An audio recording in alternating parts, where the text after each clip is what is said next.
we're in a psychedelic renaissance now. There's way more psychedelic research now than at any time ever in the world. But one of the victories, you could say, is that the narrative before in the 80s was about neurotoxicity, and now it's neuroplasticity. Actually, people have said that PTSD changed my brain and MDMA changed it back. Most of the people that have PTSD are women from sexual abuse or domestic violence, things like that. But the media attention is on the veterans. And there's 13 million PTSD patients in America. So I think right now, because I've said that we require people to taper off of their medications before they get MDMA, one of the advantages of ketamine is that you can give ketamine to people while they're still on all their other drugs. So if you got somebody basically that has attempted suicide and they did not succeed and they're brought into the emergency room and it was because of this depression, you could give them ketamine right then and have a short therapy session to try to help them no longer feel suicidal. Do you get into politics? Of course. Yeah. And well, I got my PhD in public policy. You do? Yeah, from Harvard, from the Kennedy School of Government. Yeah. To figure out how to maneuver through the FDA system. That's why you got it? Yeah, that's exactly why I went there. Yeah. And how did it help?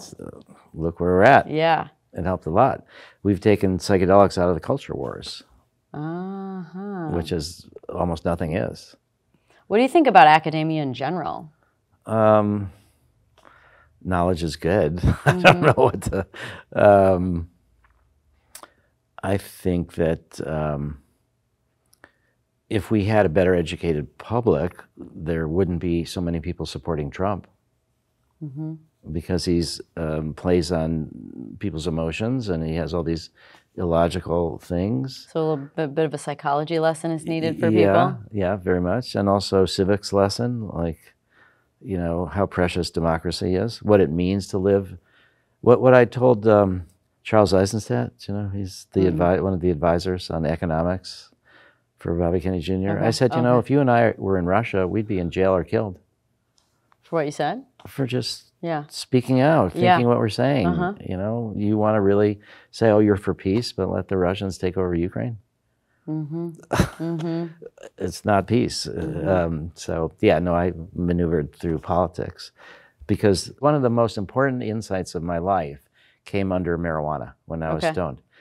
And so this, how old were you? This was now... well, I still continue to have insights when I'm stoned. The lessons keep coming. But this was when I was 34. Okay, so since I was 18, I decided to focus my life on psychedelics.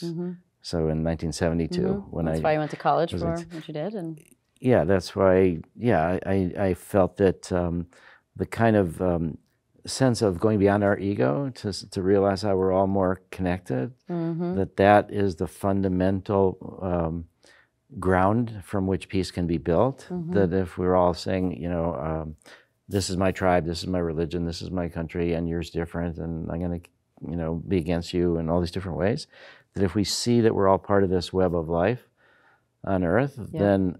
And that's our primary identification. And I was coming up with these ideas at the same time as the astronauts were going to space in the 60s. And the astronauts, some of them were coming back and saying the same thing. Really? Here's the Earth, here's the, you know, it's all one thing. You don't see the religions, you don't see the countries.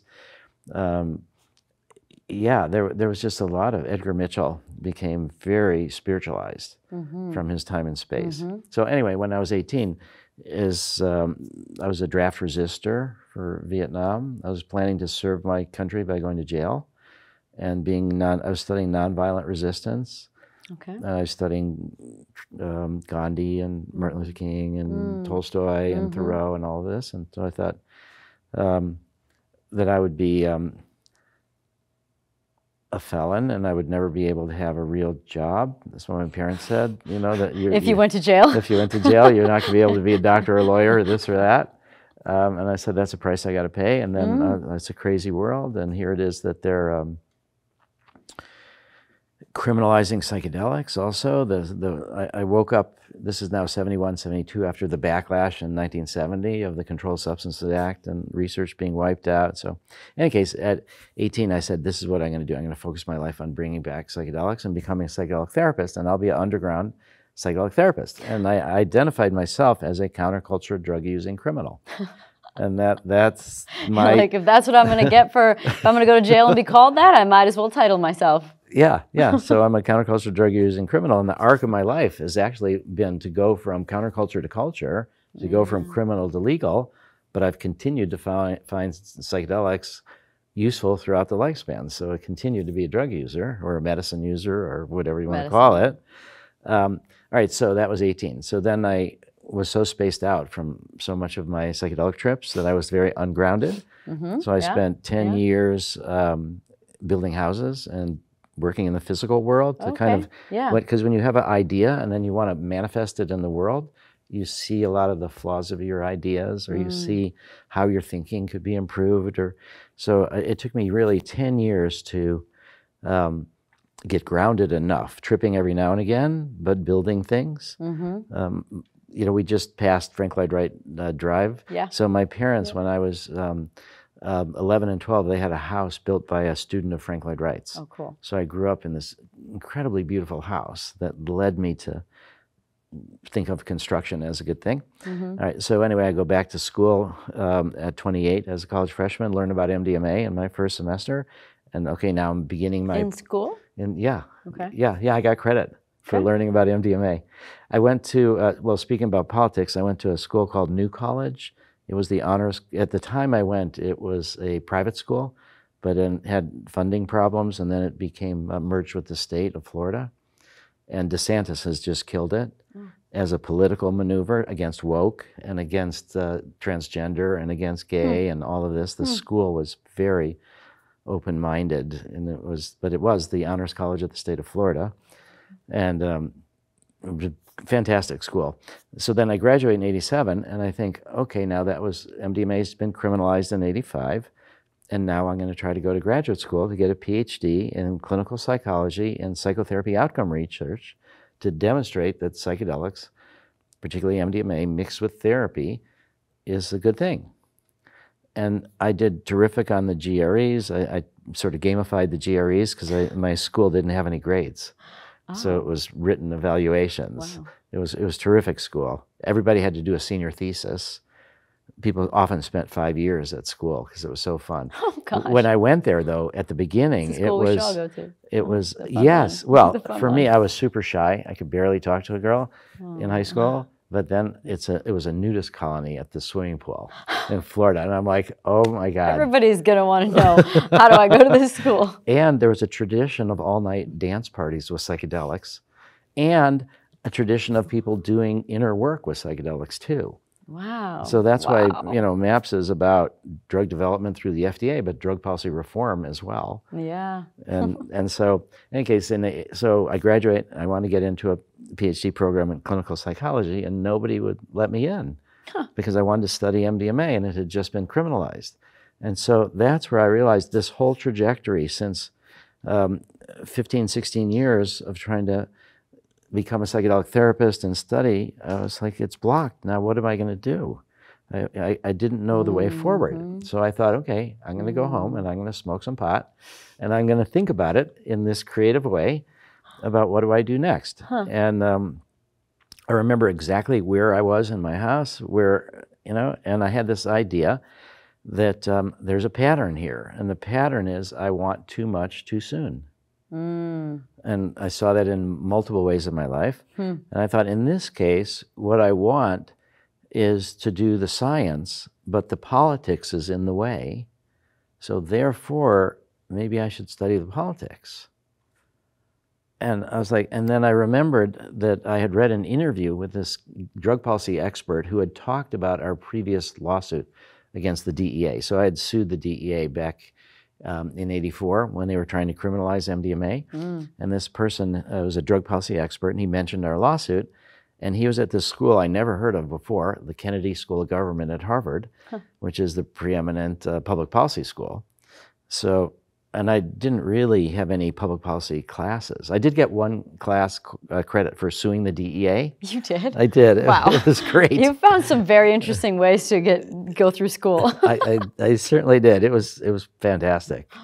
And so I called him up. His name was Mark Kleiman, and I said, I need a mentor. I need to figure out the politics that's blocking the science for psychedelics. And I said, if I could get in, would you be my mentor? And he was the most open-minded of the drug warriors. So he was still kind of a prohibitionist at heart in different ways at the time.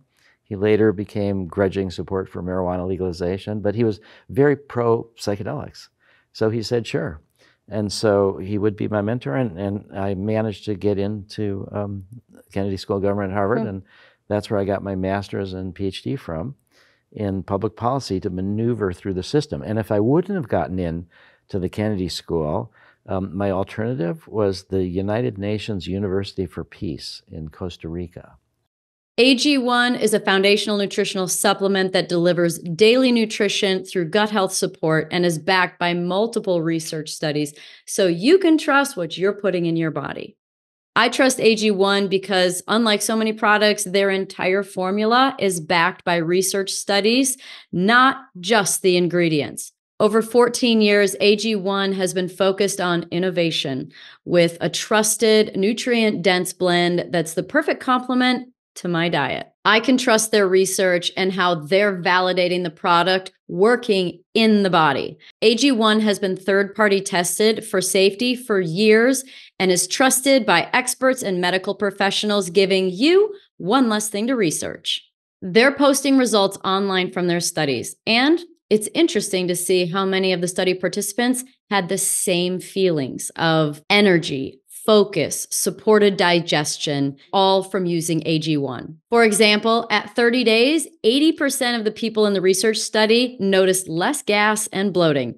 97% of the people in a research study felt more energy. If there's one product I trust to support my whole body health, it's AG1.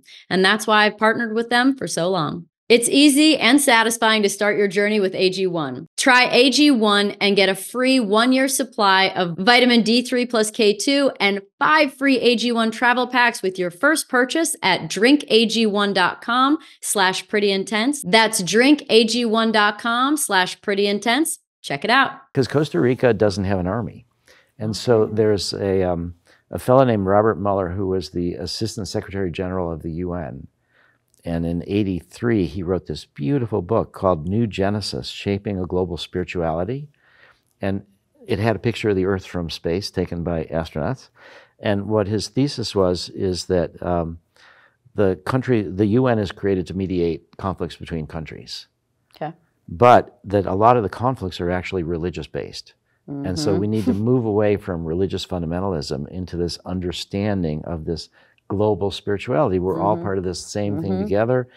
And the idea is that religions can be like languages. Like I have my language, but I don't say, I'm going to kill you because you speak Russian and I speak French or German. Right, you know, right. Well, the difference between being religious versus maybe spiritual, if you want to call it that. Yeah, I think so. So so his thesis was that we need, you know, I interpreted it as that mysticism is the antidote to fundamentalism.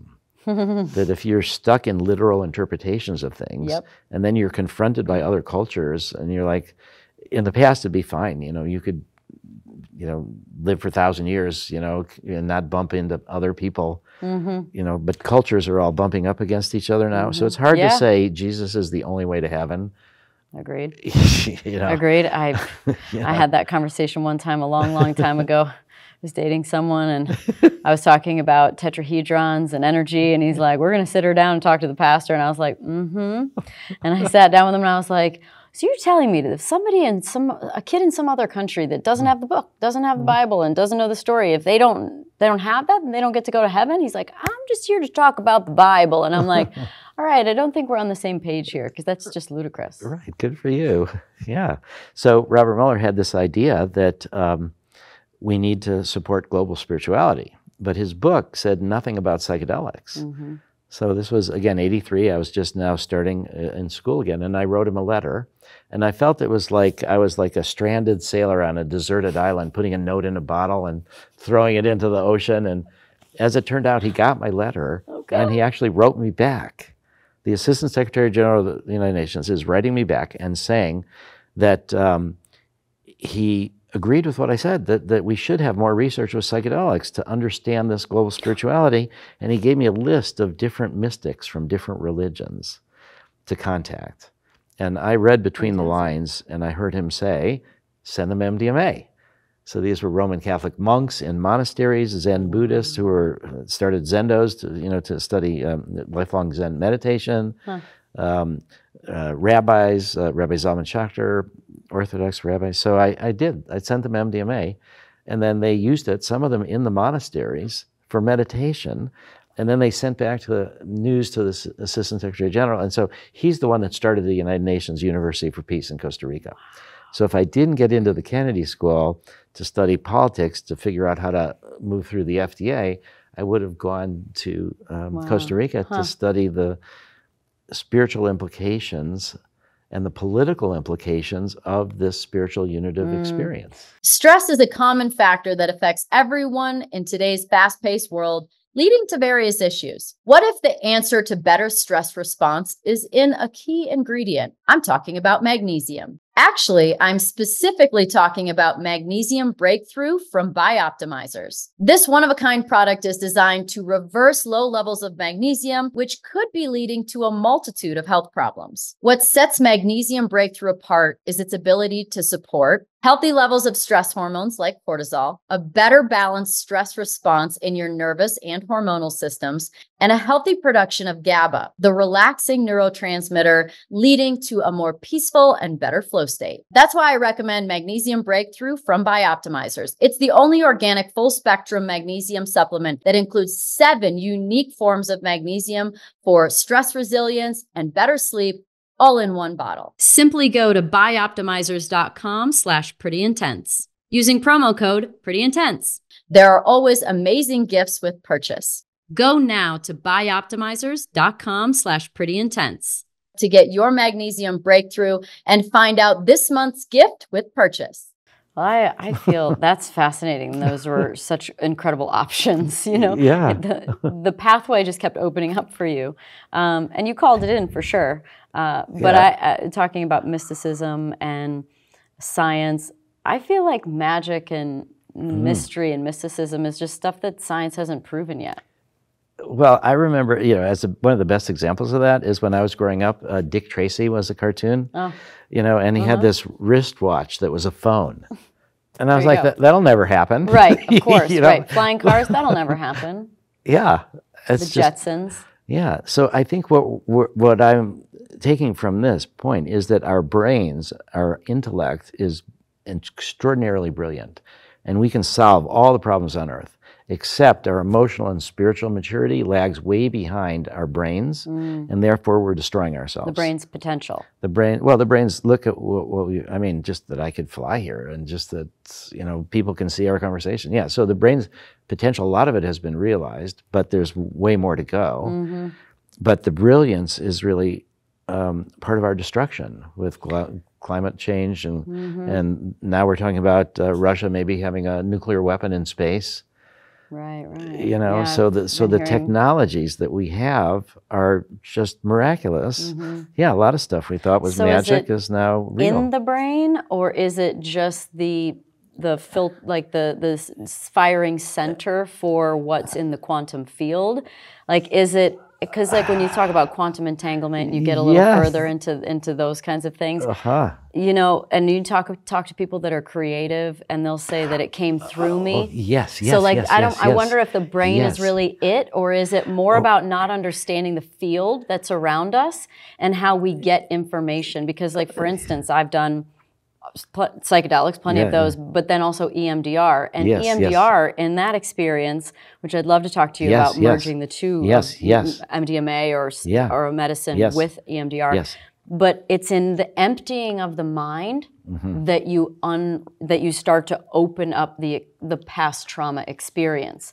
So that's not I'm not actively doing anything. In fact, the best thing I can do is drop out and empty my mind. So that tells me that there's something in the field that we're working with that we just don't understand. And that feels like the truth about medicine too, is that you're connecting to other frequencies or other realms or information beyond the scope of what we think is normal.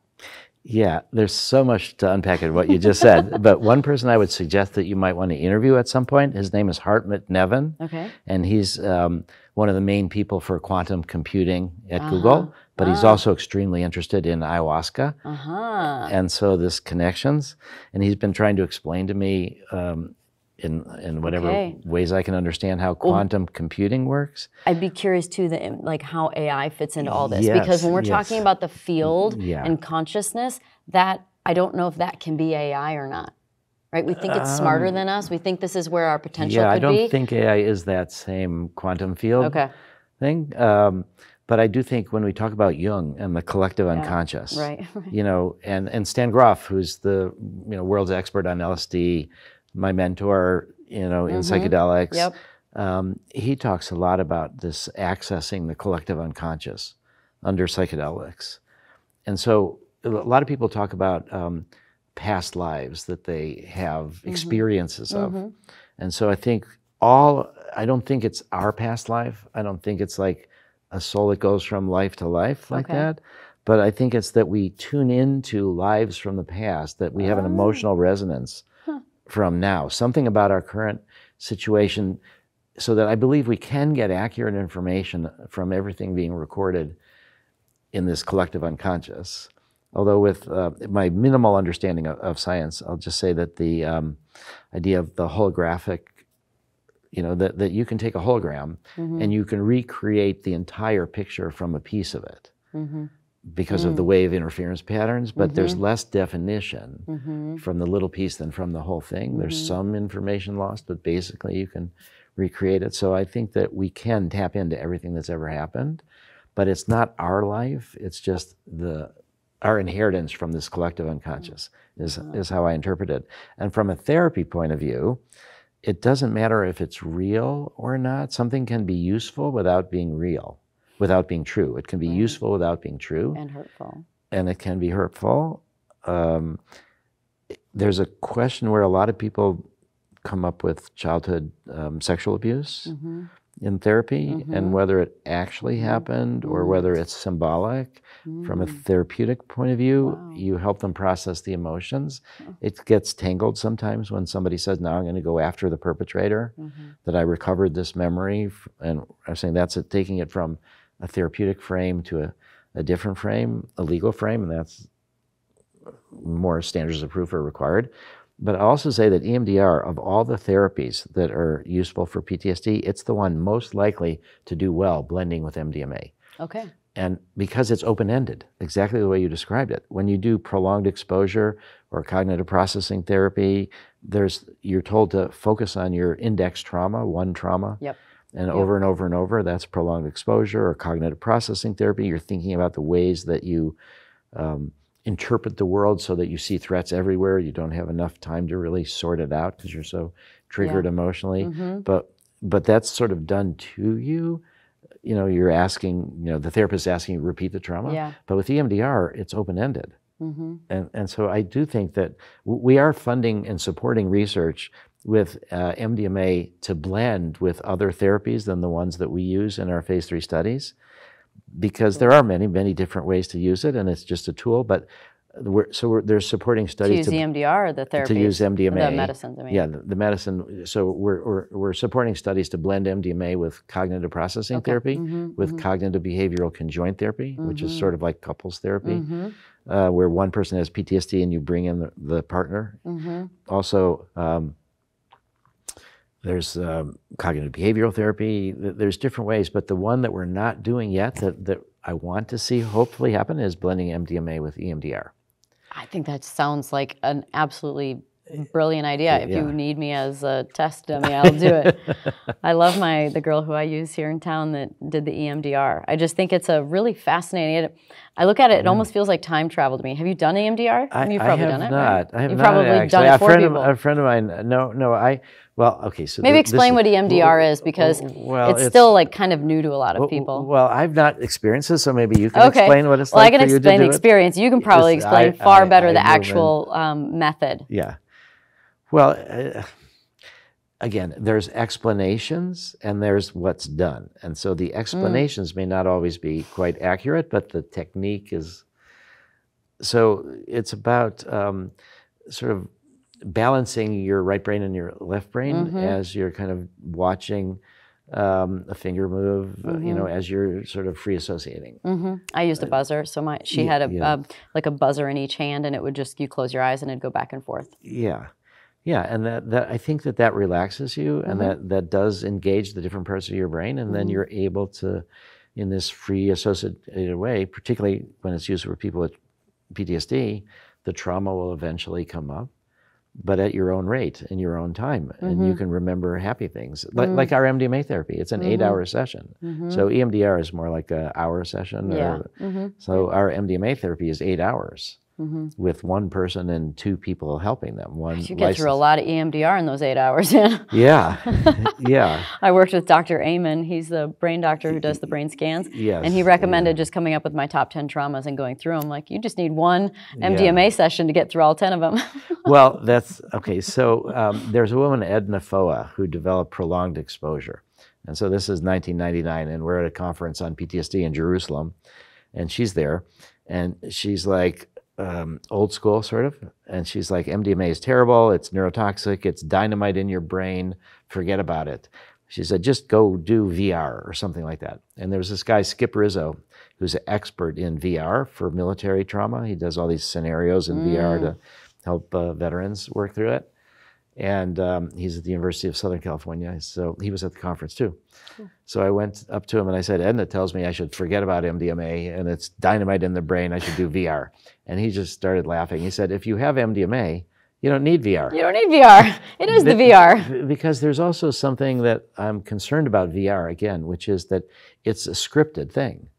So to give you an example why I'm not so comfortable, so there was an Israeli person with PTSD, and he was engaged in the war, and this was a while ago, and a bunch of his fellow soldiers were killed in their sleeping bags. An infiltrator came with big machine guns and killed a bunch of people.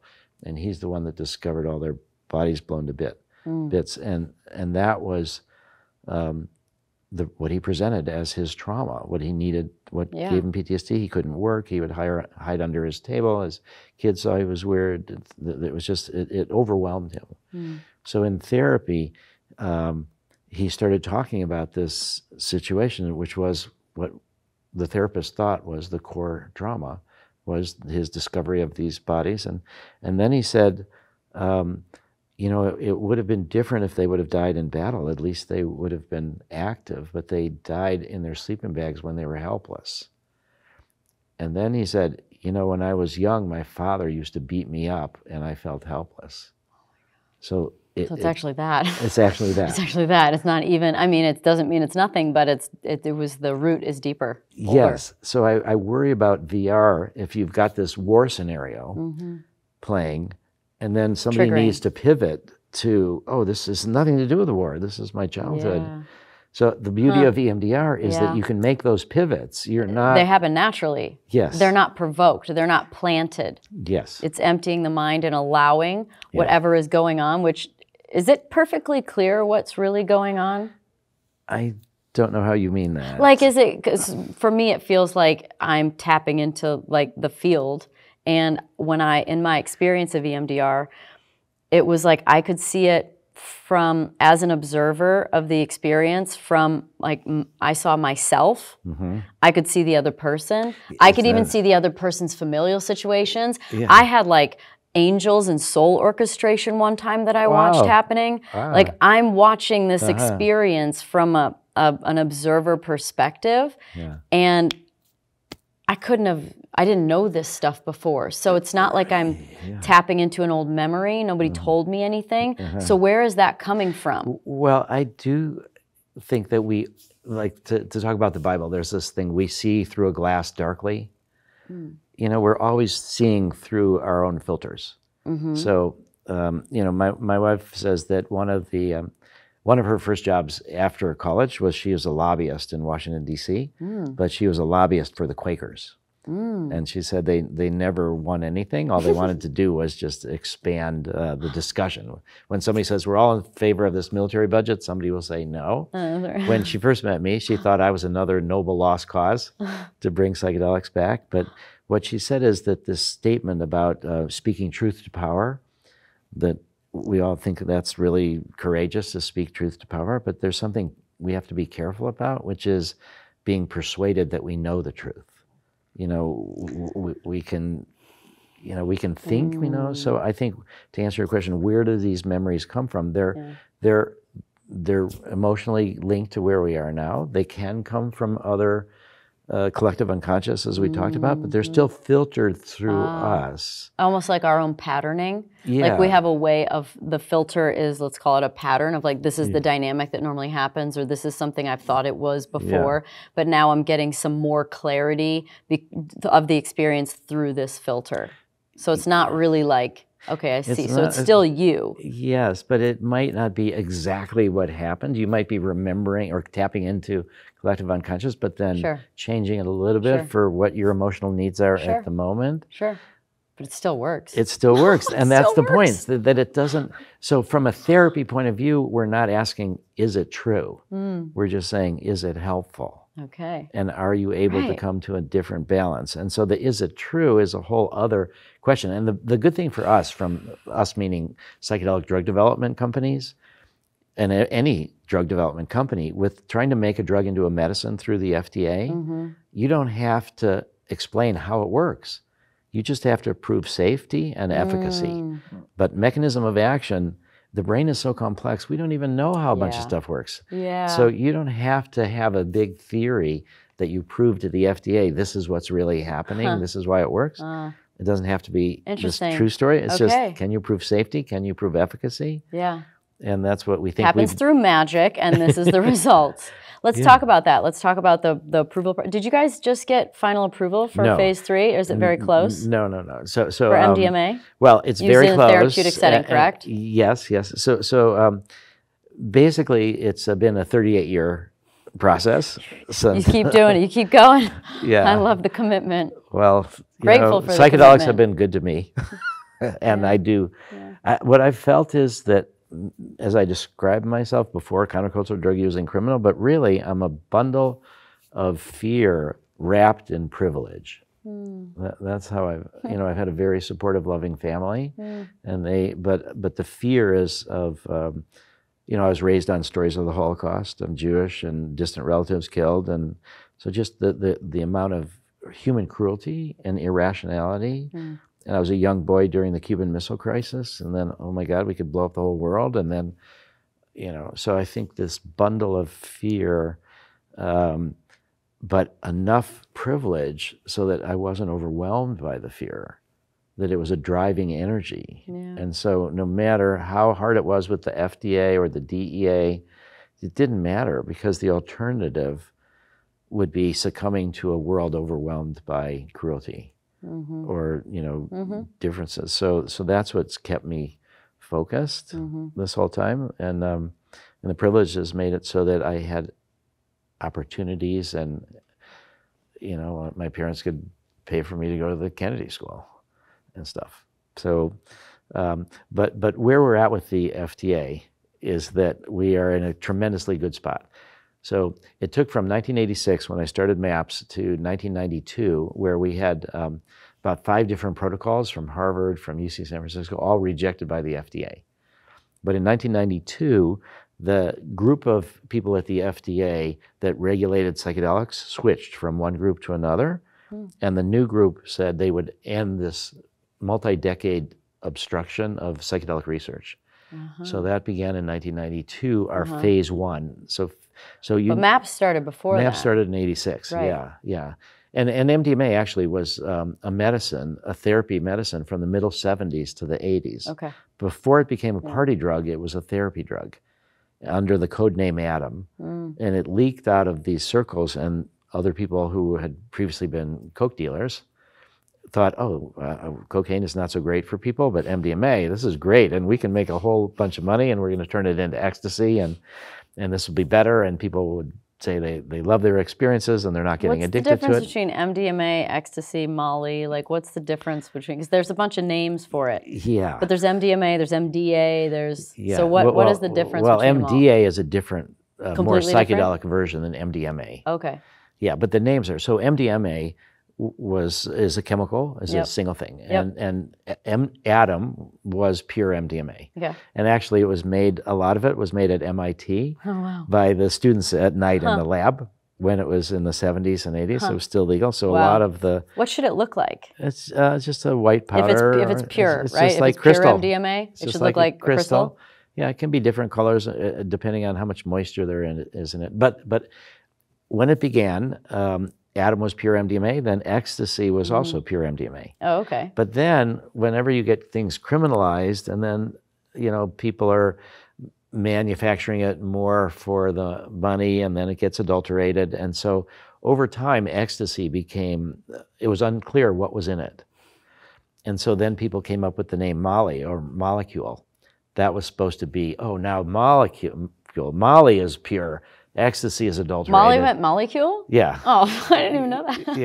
Yeah. And so Molly became, it was now then the supposed new to be name what? Now Molly is supposed to be pure MDMA, whereas ecstasy is adulterated and stuff. Okay, that's got a bunch of stuff in it. Yeah, but then Molly became also anything. You can't know it as, and people have died not too long ago from fentanyl mixed with MDMA. Well, I mean, that's a very scary thing. I mean, you see it just in the news. There was something recent about someone made the news. Their 19-year-old child, I think he died of an overdose from fentanyl, but it could be deadly in one dose, which is a very scary thing. Yeah. And I wonder, I really wonder how that's all happening with 7.2 million illegals coming across the border and drug control, fentanyl, and then trying to scare people away from psychedelics, because a lot of people they'll think mushrooms, they'll be like, mushrooms, do those have fentanyl in them? I'm like, no. Right, no. But most of the fentanyl comes in from China. It's not being smuggled in through the border. Really? It's almost all manufactured in China is making the fentanyl. They're paying us back for the opium wars and stuff. But they're making money on all sorts of illegal drugs. So it's not that they're coming in through normal ports of thing, not even through immigrants. It's not illegally coming. It's just coming in. I mean, it's all coming in illegally, but it's more major shipments in different ports and from China.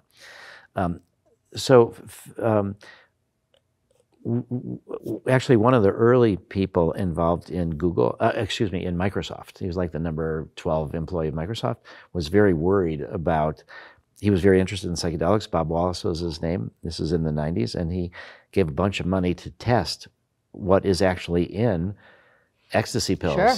And most of it's adulterated. So it's just, what did they find in it? All sorts of crap. All sorts of methamphetamine, cocaine, ketamine, anything, all different kind of drugs. So there's a group called DanceSafe for people that are interested in learning how to test what their medicines. They have these chemicals that you drop on whatever it is and it turns certain colors and that tells you what's in it. Yeah. So DanceSafe has fentanyl testing. It's really important. And that's one of the problems of the drug war. The drug war has never been about drug abuse. It's always been about persecuting minorities of different ways. It began in the late 1800s with the Chinese laborers who came over to build the railroads, and they smoked opium. The railroads sort of getting done, and then to some extent, and then there's all these people, what are they going to be doing? And so we were worried they would compete for low-wage labor against, quote, Americans, and so let's criminalize the opium and go after them.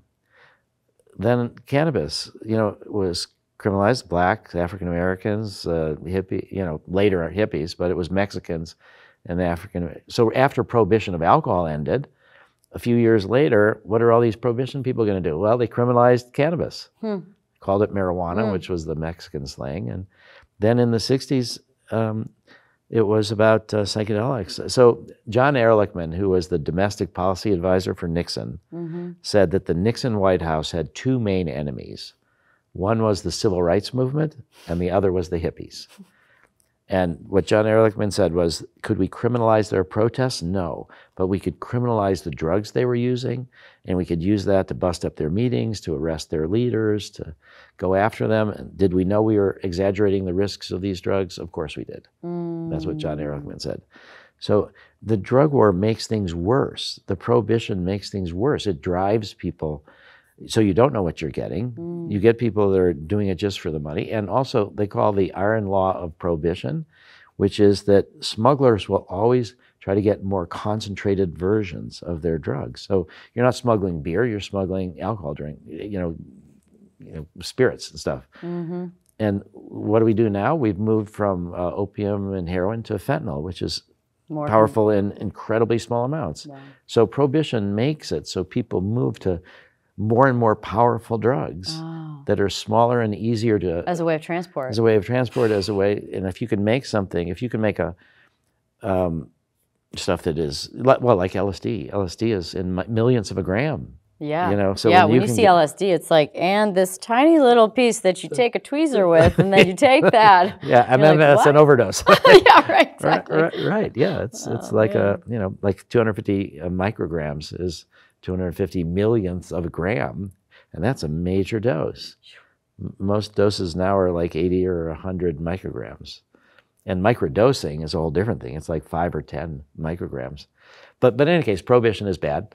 And therefore, we want to both, as our strategy, make MDMA into a medicine and legalize it. All right, so 1992, we get permission to do phase 1 studies. After we've done studies preclinical in rats and dogs. So I've been criticized for giving my dog MDMA. But it's because I have one dog I think I should give MDMA to. She's so mean. She's sweet to some people, but I'm like, I remember hearing you when I was listening to you, a while back. I was like, that's not a bad idea. Yeah, well, we've done animal studies, so I know we had to do them for the FDA. So I know the safety, in dogs, and it's totally fine to give dogs like a half a dose of MDMA. And let's just say, got something to try. Sweet down. She's actually quite hopped up. She's been high for like 24 hours. She got her teeth cleaned, and they gave her a little extra. And she's like, she has those there's got that crazy look in her eye, and she's like.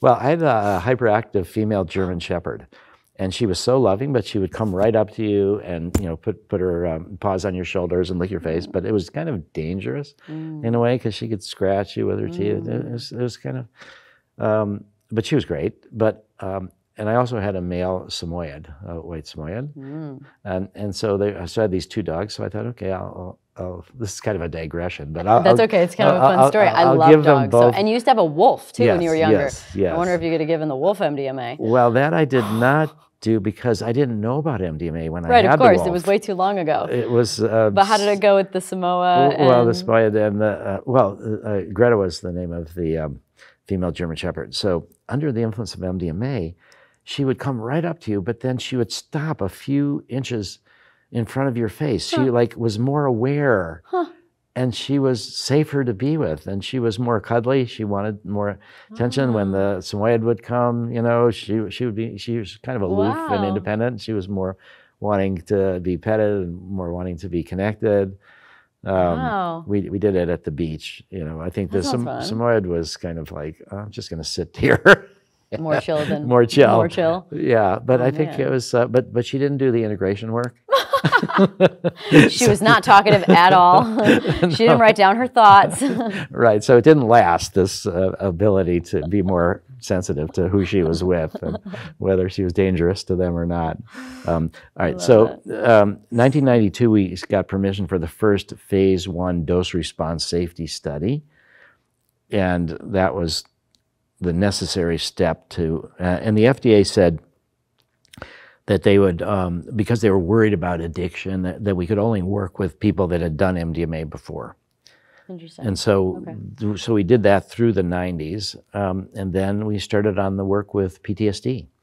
And so from around 2000 to 2016 was the phase 2 studies. So in phase 1, it's more safety, and you're trying to understand what the doses are and what happens at different doses and what are the effects, because you're still trying to figure out what medical value does it have, at least in most drugs. The difference with MDMA and psilocybin and ayahuasca is that there's massive underground use or legal use in different ways. So we know enormous amounts about them. Yeah. All right. So from 2000 to 2016, we did a series of phase 2 pilot studies around the world in the United States, Canada, Switzerland, Spain, and Israel. And so we learned about how to work with PTSD patients and what is the dose and how many sessions and who to include, who to exclude. And So in November 29th, 2016, 30 years after I started MAPS, we got permission to go to phase 3. Wow. And phase 3 is the final stage of research where you have to prove safety and efficacy. But as I said, you don't need mechanism of action. You just have to prove safety and efficacy.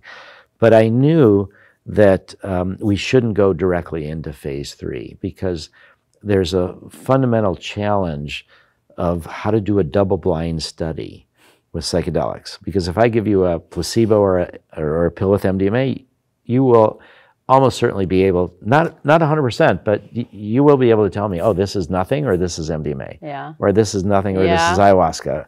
Occasionally the people that get the placebo are more likely to mistake it for MDMA. Right. Because in this 8-hour session, you're focusing on yourself, you got support, you're listening. So it's rare that somebody that gets MDMA thinks it's a placebo. Well, I feel like I can tap into the field of energy with the medicine if I've had it. Yes, yes. And I can almost get a contact high from someone. Yeah. Yeah, I mean, I find that fascinating. Again, it kind of gets more into the field, right? And like what's going on, because if somebody thinks they've taken it, and if they have before, they can access that feeling again. It's kind of a very much. So I have a contact high story that I'll just tell briefly before we get into where we're at with the MDMA. So the contact high was in the 80s. My grandmother, who I was very close with, had depression, and she couldn't get out of it. And so she got electroshock therapy, and it didn't help her. It had helped her, actually, like 20 years before. She had a bout of depression, and the electroconvulsive therapy, ECT, actually did help her. But later on, when she's in her 80s, it didn't help her. And so I said to my family, let's give her MDMA. Nothing else is working. And my parents, despite the fact that they totally supported me to study psychedelics and knew I was doing all sorts of illegal underground stuff, they said, for your grandmother, we won't let you do it unless it's legal. Go ahead and try to get, and I'm like, what does it matter? She's suffering, she's our grandmother, who cares about the law? But for whatever reasons, they did care. This was only about 2 years after MDMA was criminalized. So it was sort of fresh in their mind. So I couldn't persuade them otherwise. I did try to get permission through the FDA, and it was blocked. It was during this period when all the research was blocked. And so I thought, okay, I'll do the next best thing. I'll spend the day with her. I'll take MDMA and try to move her out of her mood. Oh, wow. And I said, I'm not going to tell her I'm doing this because I don't want to distract her. Yeah.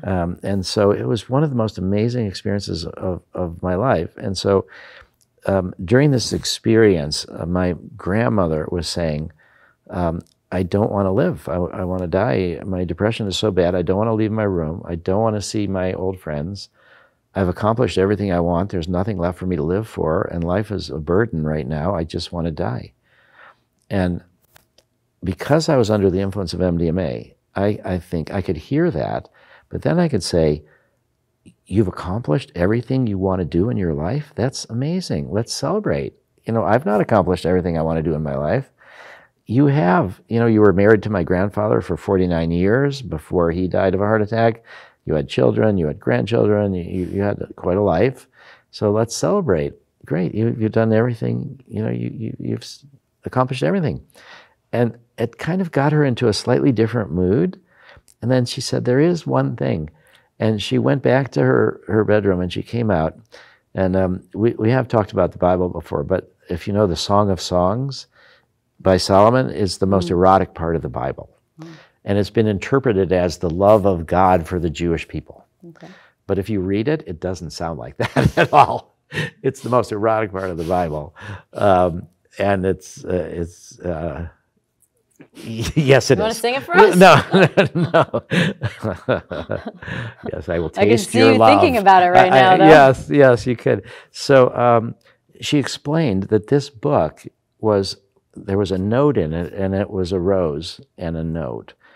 And she explained that she had had a romance before my grandfather, when she and her siblings were in Tel Aviv in the 20s. So they were pioneers of Palestine and bringing Jewish people to Palestine. And somehow or other, she had this romance that her parents didn't like, and so they shipped her back to America. And so we never quite understood. We got all these Israeli relatives from my grandmother's brother and sister, and all of their descendants are still there, but our branch of the family was in the US. And we had no idea why. I know why. So now she came up with this book and she said, this is what happened. They broke. This is why I'm here. And she had hidden that for 60 years. Nobody knew that. Not family my parents. exiled her. Yeah, that her parents shipped her back to America. Nobody knew. And this was this beautiful note from this guy, and this was her wedding present. From him? From him. Oh my God. Yeah. And so the contact high kind of worked in a way. It didn't solve her depression, but it brought up, she opened it up in this whole bit. So then my aunt and uncle came to check on us that night. They didn't know that I was doing MDMA, but when I explained it to them and showed them the book, my aunt was like, give her MDMA right now. But the problem was that my mother is the older sister. My aunt is the younger sister. And my mother said no. And Mom, I was just like, cool kid. Yeah, but what am I going to do? So I end up, I didn't give it to her. And shortly after that, she stopped eating and ended up dying. That's another motivator, because I know that we don't know if it would have helped her, if I would have given her MDMA, but it might have. It's been something that the contact high, recently I was at a group of people doing MDMA, and I like to do it once a year with my wife. We talked about as couples therapy, and we were getting ready to do it in another couple of weeks after this gathering. And so I said, no, I won't take it. I'll just work on the contact high. And I felt just like I was on MDMA. It's when so you're around. Because what we're trying to do with the therapy is bring it back so that it changes our baseline. We're trying to learn how to do these things more at will than, and that's the whole point of therapy, is that you have these experiences, but you don't want to, it's not just about the psychedelic experience, it's the integration. It's what you bring back and how you can change that. So that's really what we're talking about. So the contact high is a real thing. Okay, but in any case, now back to this. So in 2016, when we got permission to go to phase 3, I said, there's a program that the FDA has called Special Protocol Assessment. And you can elect to do this. And most pharma companies don't do it because it takes time away from their patent life and stuff. But what you do here is you negotiate every aspect of the phase 3 design with the FDA. And the goal is to try to get what's called an agreement letter. And I knew, because of the double-blind problem, that we had to get agreement ahead of time. So right now, academics will criticize our phase 3 results because the double-blind didn't work, meaning people could tell the difference. But we came to agreement with FDA that this was the best way to do this study in this special protocol assessment process. And we have an agreement letter. And what that means is that the FDA is legally bound to approve MDMA if the design that they agreed on and the statistical analysis plan that they agreed on gets statistically significant evidence of efficacy, and there's no new safety problems, and we've gathered the data properly and can withstand FDA audits. So we've already been audited a couple times. They're going to do more, but we think we're fine there. The safety data was great. So in any case, we did this special protocol assessment. We got the agreement letter. So in 2018 is when we started phase 3. Right, and so it took 2 years to get the special agreement letter agreed to on both sides. Well, that was like 8 months to do that, and then it took some time to set up, ready to start phase 3. And 2021 is when we published the first phase 3 study results in Nature Medicine. Which is huge, which is like one of the gold standards for... Yeah, a really good journal. And then the journal Science, at the end of the year, they come up a list of the top 10 scientific breakthroughs in the world. And they decided that our paper was one of the top 10 scientific breakthroughs of the world. Wow. And I think it was both because the results were great, but it also was because we're the leading edge of psychedelic-assisted therapy. So it was both to us and it was to the whole field that this award was. But the results were tremendous in severe PTSD. We worked with people that had PTSD an average of 14 years, but it's 1/3 over 20 years. Wow. 1/3 of them had either attempted suicide or had done what's called positive behaviors, where you like go to a bridge and you think about jumping off, but you don't do it, or you buy a rope, but you don't actually use it. But that's different than suicidal ideation. You get positive behaviors is that you move one step. So 1/3 of them had actually done that, and a bunch of them had failed to kill themselves. Wow. So we worked with the hardest cases. And also, what our study design was this. It was 3 MDMA sessions, 1 month apart. And these are 8-hour sessions with a male-female team. Not always male-female, but usually. Because a lot of times, as I said, people do move back to childhood issues, and to have a well-functioning kind of male-female team that people often didn't have when they were growing up can be good. Plus, it's an 8-hour session. Somebody goes to the bathroom. You want somebody there. Yep. The other part is that people's eyes are closed. They have eye shades and headphones, and they can have this inner journey, but then they can come out whenever they want and talk to the therapist. So more or less, people are, half the time, they're just having this poetic They're out but in. Out but, yes. And then That's how I, like my psilocybin journey, actually all of them, ayahuasca, like they're an out but in. Like I'm out. Yes. I'm not saying anything. Yeah, but it's amazing how much is Oh my going God. on. It's so much information in there. I actually realized in the psilocybin, I did 5 grams, and I was like, That's a bunch. and I was like, being human is a break. That's what came through, one of the things that came through, because there was so much information in there that every question I had an answer almost simultaneously. And I have a lot of questions. So I was like overwhelmed by this. And I was like, oh my God, being a human is a break from this. It's kind of interesting. But anyway. How do you mean that? As a break from like a break from that much volume of information. Oh, I see. Like break being a from human's being, like, oh, this is chill. I get it. But So- when you go into that space, it's like it's so dense with information that it was overwhelming. Yeah. It was overwhelming. Okay, I see what you mean. Yeah. So it's like the collective unconscious Yes. all at once, Yes. everywhere. It's like the quantum Yes. everything. Yes. And then when you're humanist, you're just one thing Yep. for this Yep. life to death Yep. passage. Yeah, Yep. I can see that. Yeah. wow. Yeah. Okay, so science, when they said that this was one of the top 10 breakthroughs, that was particularly satisfying Sure. because 20 years before, science had published this paper that was a terrible embarrassment to them. It later became. So this paper published in Science, preeminent scientific journal in the world, and it claimed that MDMA could hurt dopamine and could cause Parkinson's. And this was based on studies in animals and primates, and it was funded by the National Institute on Drug Abuse, and it was conducted at Johns Hopkins. And so from 1985, when MDMA was criminalized, the part of the rationale was, oh, there's evidence it could be neurotoxic and cause brain damage, and we have to protect people from this. And that was all about serotonin.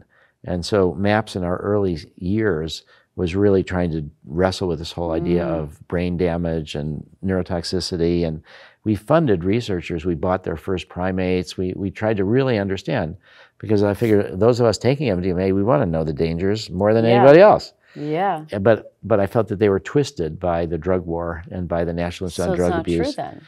No, it's not true. There is no holes in the brain. There is no neurotoxicity at the doses we use. Because people would talk about, taking a certain medicine of sort, whether it's MDMA or mushrooms or something like that, and having a real down day the next day. Well, I think that does happen for people. That does happen for sure. Because you're real up on it, so.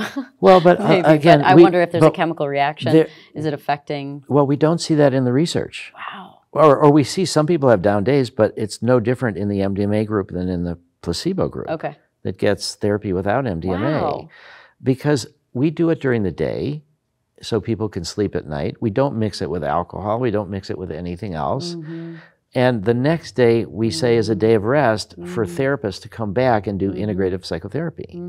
So when you take it at a party and you do all night and then you say, oh, this is so great, I'm not going to let it go. I'm going to take another booster. Oh, I'm going to take another booster. I'm going to take another booster. And then you're exhausted, and then the next day, oh, you got these appointments, and you can't sleep till 4 in the afternoon or whatever, and you got to go do stuff. Yeah. And that's where, also I think we are operating at a, what I feel is a better, clearer more emotionally honest and less defended way. And when the MDMA wears off, you're back in your baseline, and that makes people sad a lot. You're losing something precious. This ability. Well, it reminds me of like Ram Dass and how he wanted to access that state all the time, and ended up being like tripping on LSD for 13 days straight or 3 weeks straight or something like that, and you know, wanting to be in that state so badly. And so when you're off of it, of course it's disappointing. It can be, but that's where the integration work is. How do I work on my life so I can touch into that without the drug? So all right, so the therapy is 3 MDMA days, 1 month apart, and then it's 12 90-minute non-drug psychotherapy sessions. Total? Total, yeah. All right, but the thing about the study in the primates, this MDMA causing Parkinson's, over all these decades from the original concerns about serotonergic neurotoxicity, we kept showing that that's not really the case. There's nothing really happening there. You know, Oprah was pretty bad about a show that showed brain scans. Holes in the brain. Holes in the brain. Scaring everybody. Completely graphically manipulated. Completely. Really? Completely, yes. Well, now at least we're not shocked by propaganda or fake news, so. Yes, it was, well, particularly when it comes out to the government about the drug war, you know, marijuana does not cause lung cancer, even though they claim it does, and now they don't even claim that anymore. But in any case, this study in Science was now after we had kind of weakened these arguments about serotonergic neurotoxicity. They weren't really there. So now the NIDA-funded researchers at Hopkins came up with this new idea. Now it hurts dopamine. And the editor of Science, Alan Lashner, put out a press release saying taking MDMA was like playing Russian roulette with your brain. It was terrible. Yeah. All right, and so we criticized the study, and then over a year, they kept defending it and defending it. We said you didn't give it to the way people take it orally, you didn't use the right doses. We kept criticizing them, and they kept defending it. And then a year after all of this, they came out and said, we retract the study, we made a terrible mistake. Somehow or other, we had switched some bottles, and we gave methamphetamine instead of MDMA to all these primates. And that's what killed some of them, overdosed, because methamphetamine is stronger than MDMA. So they're giving methamphetamine at MDMA doses and knocked off some of these. It was super embarrassing. This is around 2003. And so that was sort of the high mark of, the neurotoxicity fears. And since then, we're not even discussing that with the FDA anymore. It's not the FDA is persuaded that the doses we use in therapy and the few times that we do it, there's no neurotoxic functional consequences. There's nothing to be really concerned about. All right, so in any case, we got this award from Science, and I think it was kind of an apology for what they had done 20 years before with this ridiculous article that they never should have published, because they should have noticed that when we had done studies before with primates, 10 years before, none of them died from overdoses. So now they got a bunch dying from overdoses. What's going on? They should have. But they were so zealous about showing what's bad with MDMA. In any case, the first phase 3 study is great results, one of the best top 10 scientific breakthroughs of the world. And then our second phase 3 study, we just published recently, last year. It came out, and the results were also when we're talking about extraordinary, let's like percentages, like what is like success rate and what is the improvement and what is the duration of it? Yeah, well, so in the first phase 3 study, again, we have therapy, which is 42 hours of therapy with an inactive placebo, and then the same 42 hours of therapy, but with 3 MDMA sessions. The first one is 80 milligrams, followed by 2 hours later with 40 milligrams, and the second and third were 120 milligrams, followed by 60 milligrams. So the therapy is very, like EMDR, the therapy is non-directive. It's inner-directed, so we support whatever comes. And people, when you normally go to therapy and you have like an hour therapy session, you get there, it takes a few minutes to settle in, you start talking about deep stuff, but then, you get 30, 40 minutes, you're thinking, wait, I got to kind of get ready to go back out into the world. You kind of pull yourself together a little bit. And like, I can't have tears coming down and red eyes, I got to go to work or whatever, walk out and see someone. Yeah, Yeah. So when you have an 8-hour session where you're able to go wherever you want with this beautiful music that's sort of driving you emotionally and two people helping you. So in the first study, 1/3 of the people that had PTSD, an average of 14 years, 1/3 over 20 years, 1/3 of them no longer had PTSD at the 2-month follow-up after the third experimental session. So the therapy is really effective as much as other therapies, even without MDMA.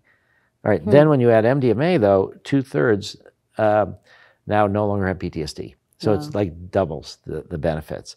And then another 21% had what's called clinically significant reductions of PTSD, which means that they still had a diagnosis of PTSD, but that their symptoms had gone down enough that their life was noticeably changed for the better. So we had 88% responders and 12% non-responders. So it doesn't work for everybody. We're still not so sure. But 88% is an incredible, I mean, it's effective up to 88% of people were positively affected. Yeah. And the 12% were not made worse, they were just not better. Some people need more than I was wondering if there was a common denominator you guys found with your study of the 12% that didn't have the response. What were some common factors? Well, we're still trying to figure that out. It's really hard to predict ahead of time, but some people do need maybe a 4th session. I just got a message from Health Canada right now. They have compassionate use of MDMA. So this was an email I just did yesterday. Yeah. Okay. Yeah. It's legal. In a compassionate way. So it's not. I can think of a lot of compassionate ways. Yeah. All of them. They only permit it for PTSD. Okay. But they were wondering, some people they're saying might need a 4th session, and how is that different from our? So in our phase 3, we could not give people a 4th session. Correct. Yeah. Everybody had to get the same thing. So I think that borderline personality or people sometimes with really difficult attachments they've never felt safe. Bigger walls up, right? Just people that, it's like anytime you go into these medicine ceremonies, I was talking to my friend who, does leads them, and there was someone that wasn't breaking through with the medicine. It's like, I gave her enough, and then got her to like journal and start writing, and all of a sudden like drop it out of her ego and into the medicine. Boom. Right? Yeah. Or even ayahuasca, in my experience, it's like those who are surrendering to the experience and not having an expectation level or not wanting something in particular, it was a lot easier to drop into the experience than someone that was guarded or had some idea of how it was supposed to go, or just wanted to go on the journey and see some extraterrestrials or whatever's wanted or whatever they're curious about. It's so much easier to get into it. So, for people that are more guarded, it is going to take it's longer to chip away at it before you kind of can drop into the medicine. Yeah, I think that's my experience anyway. You're totally, when you talk about surrender, that is the part that you really need to do, and to open up to it. And the reason that I think, one of the reasons I chose MDMA as what I thought would be the first drug to make it through the system, which looks likely to be true, is that with MDMA, you can negotiate a little bit with it. If something comes up and you're not quite ready for it, you can say, often, not always, but you can often negotiate with it. But with LSD or ayahuasca or psilocybin, you're in. You have to surrender to it, and you can't ketamine. really. Or ketamine also. I've tried that too. That's a dark one in my opinion. Well, it can be helpful for people, but it's the most addictive of all the psychedelics. There's a lot of people who have problems with ketamine. You have to really recognize that it is an escape drug. It's a dissociative anesthetic. So there's a lot of people that use it for escape. That's what I didn't like about it so much. You're real gone. Yes. Like I had to check and make sure I was still breathing. Like I had to come out of it enough and like see my hand, and I was like, oh, that's my hand. I was like, and I'd have to like labor breathe to go, okay, yep, still breathing. But that was kind of weird. Yeah. Kind of scary. It's a dissociative anesthetic, but around 1/10 the dose is the psychedelic dose of the anesthetic dose. Oh. So, but you're still knocked out, and you can't. Yeah. So the different drugs have the different risks and different benefits. So the second phase 3 study that we did, the results. So we made a fundamental shift. The first phase 3 study was severe PTSD, the hardest cases. The second phase 3 study, we decided to do moderate to severe. So it's still really difficult to have moderate PTSD, It's disabling in multiple different ways, but we didn't want to get approval and then the FDA would say, oh, we're only going to use this for severe PTSD. Right. So in moderate PTSD, what we showed was that the control group, I wouldn't say placebo group because they got the therapy, that almost half of them no longer had PTSD at the 2-month follow-up. Incredible. So these are people that also had tried other things that had called treatment resistant. We didn't require them to be treatment resistant, but almost everybody had tried psychotherapy and pharmacotherapy, and roughly half of them got better to the point where they didn't have a diet with just our therapy. But then you add MDMA and it's 72%. So it's still significantly better. And then there was another 15% that was clinically significant. So that was 87% responders. And none of this really would matter if the safety profile was bad. Right. It's kind of what I'm curious. I was just thinking about this very thing. This dip in depression, we did not see that in either of the studies, more in the MDMA group than in the placebo group. There was one woman in the first study, the first phase 3 study, that tried to kill herself twice. And there was another woman that had such severe suicidal ideation that she checked herself into a hospital not to kill herself. And both of those women were in the placebo group. They got the therapy without the MDMA. There was one person, this is a kind of an amazing story. This was a woman who said that she had tried everything and that if this therapy, MDMA, didn't work, she was going to commit suicide. This was her last hope. And she said that she was going to... That's a big burden. I mean, that's for the therapist, for therapists and wow. Okay. Yeah. And she said she would go to Nepal. I don't know why she picked Nepal, but she would go to Nepal and commit suicide if this MDMA therapy didn't work. All right, so during the first MDMA session, just a little bit more than an hour into it, when you're still, it takes about an hour for the MDMA to fully come on, she turned to the therapist and she said, I don't think I'm going to have to go to Nepal anymore. After an hour. She still had a whole long ways to go and lots more doses. Yeah, but there was something about the way she could process these fear-based memories that she could tell she could work with this and she wasn't going to have to kill herself. Wow. When they see that they can have a different relationship with these memories, that they're not overwhelming. So we talked before about how you see the world through a filter. That's the whole thing in PTSD. Your filter is the world is, you can't trust it. It's always out to get you. It's always happening. The trauma that happened before is never really in the past. Right. No, it's always like right there. The cord is still going. And the feel is that if you really open up to it, it's overwhelming and you'll never be out of grief or pain or sadness. Right. You know, but the MDMA helps you process it, like grieving for a lost lover or relationship or somebody, family member that's died or a relationship that's ended, anything grief. If you get stuck into it, you know, it just feels overwhelming, like a black pit you'll never get out of. But under the psychedelics, you can get into it and you see that if you open, Stan Grof has said this beautiful thing, which is that the full expression of an emotion is the funeral pyre of that emotion. Beautiful, yeah. So that, you know, so that if you feel like sometimes with ayahuasca, you can feel, or LSD, that you're trapped forever in this horrible state. I had that with ketamine one time. It was a tiny little like nasal spray and I took too much and normally it was like 45 minutes, but that one turned into almost 3 hours and I thought I was gonna get stuck. And I found out that that's a bad trip. And I was like, oh, and this was like not even meant to be anything other than a relaxing 45 minutes in a hyperbaric chamber. Turned into a K-hole or whatever. Okay, so what we say though is that difficult is not the same as bad. Right. So what makes a bad trip is resistance. And because I didn't want to be in it anymore. Right. I was like, oh shoot. Right. Okay, so that's where Stan is saying that the way to get out of that is to go into it, is the full expression of an emotion. So if you say, I am trapped forever for all of eternity in this hellish state, and you accept that, then it changes. The full expression of an emotion is the funeral pyre of that emotion, because everything in the whole universe is in motion.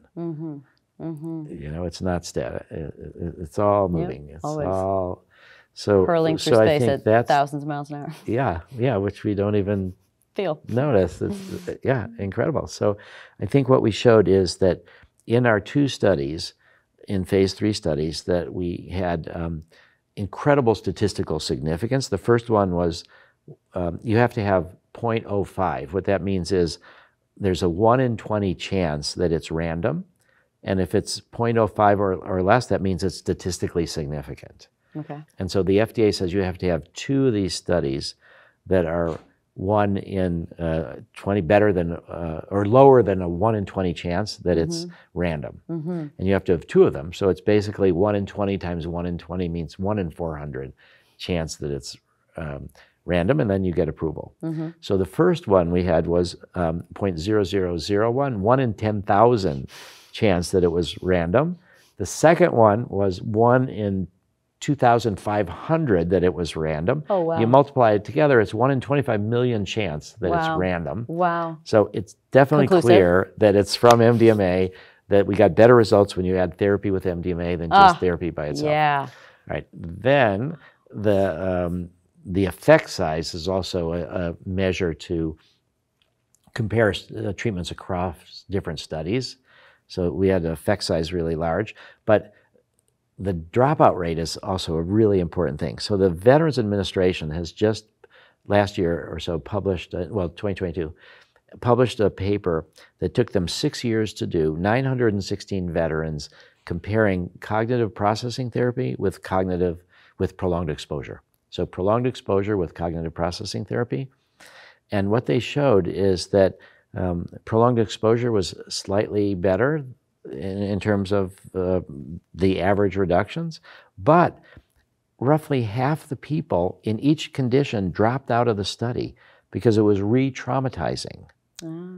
And so you get the results from those people that could go through the study, but half of them are knocked out because when you say, "Tell me about your traumas," tell me over and over. So many people don't want to. They don't want to, and when they do it, they don't think they have to. Even they're like, "I shouldn't have to. I don't want to, and I shouldn't have to." And it doesn't feel like it's healing to them. It's too raw. It's So the MDMA is the inner journey of like you don't have to even say anything. Like you can negotiate, have your own experience of the experience without even being asked a question about it. Yeah, so we had a 2% dropout rate in the second phase 3 study, and the first was only slightly more than that. So people stay in the treatment. Wow. So I feel like one of the things that is like the stigma around it is like what could go wrong, and could I die? Is this gonna what is it gonna do to my brain? And like what's the worst case scenario? Well, first off, let me just say that it's context dependent. So the worst case scenario in a therapeutic context is different than the worst case scenario out in the wild world. Yeah. So the worst case that you don't get better. Well, no. The worst case in the world is you get it mixed with fentanyl and you die. Exactly. Okay. The other part is that people have at raves taken MDMA and just danced all night, and a lot of the times the places where they were the bars and stuff, people under MDMA are not buying alcohol as much, so they would turn off the water in the bathrooms and make people buy water, and not everybody did that. So you can overheat and die, and it's called hyperthermia. So people have died from MDMA, from pure MDMA, dancing and not and exercising. You are very thirsty on it. Yeah, and then some people have died from drinking too much water, and then you dilute your blood and you die from what's called hyponatremia. So in certain contexts, the worst case is that you die.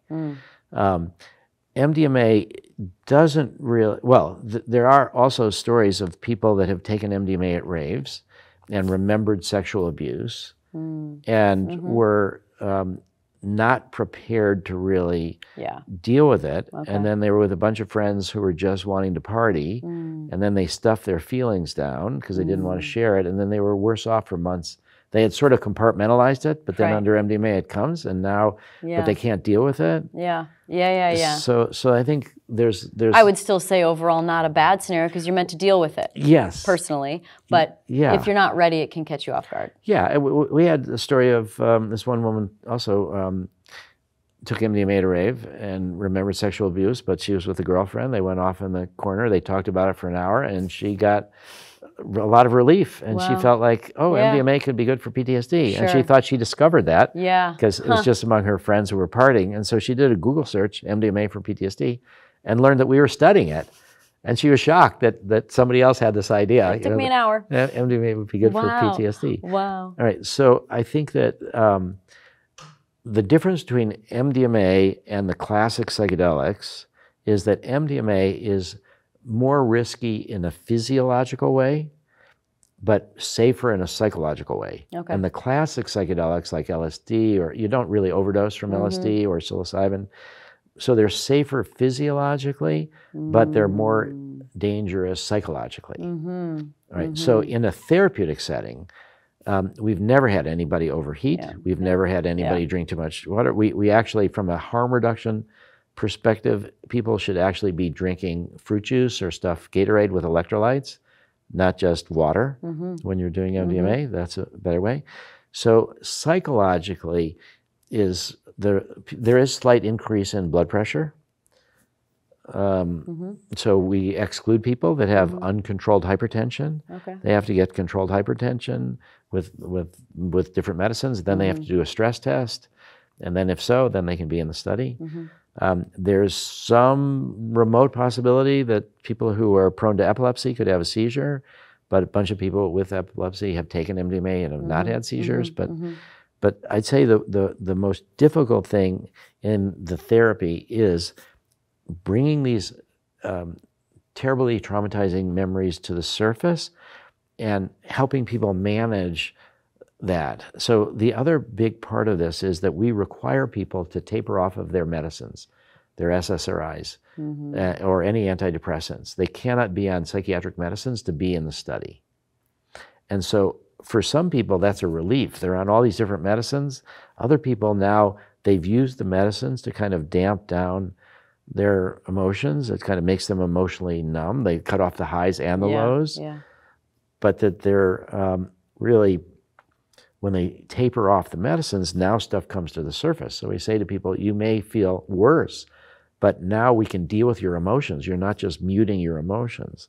So we have to manage that. So within the 3 MDMA sessions, 1 month apart, there's these 12 90-minute non-drug sessions for prep and integration. And if somebody feels that they need more help, they can get more sessions to manage. So I think that is you can't get more MDMA sessions, but you can get more non-drug non-drug sessions. Yeah, so I think that is the biggest concern, is the psychological aspects of it. Yeah.